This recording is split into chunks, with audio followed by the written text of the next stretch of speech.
আসসালামু আলাইকুম প্রিয় খামারি ভাইয়েরা, যারা পশুপালন করেন সকলেই আশা করি যত্ন সহকারেই পশুপালন করেন।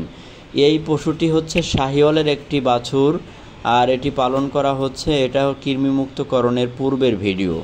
দেখতে পাচ্ছেন এর গায়ের অবস্থা কেমন, গায়ের কালার ভালো না এবং গ্রোথটাও তেমন ছিল না, তো যত্নের অভাবে এমন ছিল। তো যত্ন করার পরে কেমন হয়েছে, 3 মাস আগের ভিডিও এটা। 3 মাস পরের আমরা আর একটা ভিডিও আপনাদের এখনই দিচ্ছি। দেখেন এখন যেটা দেখছেন এটা হচ্ছে 3 মাস পরের ভিডিও। এখন গরুর গায়ের কালার এবং তার পাছার দিকটা একটু দেখেন, এই যে ঘোড়ায় দেখাচ্ছি, হ্যাঁ দেখেন পাছার দিকে দেখেন না, একটু গ্রোথটা আগের থেকে আলহামদুলিল্লাহ ভালোই হয়েছে।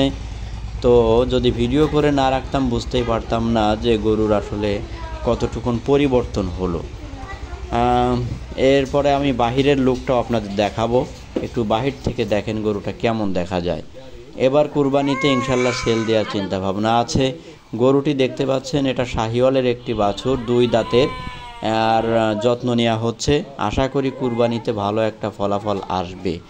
তো সবাই তো চেষ্টা করে ভালোর জন্য, আপনারাও দোয়া করবেন। আর প্রত্যেকের পশুকে প্রত্যেকেই যত্ন নেয় ভালো কিছু আশা করার জন্য, আল্লাহ যেন ভালো কিছু দেন, সেই আশাই আমরা চেষ্টা করে যাচ্ছি।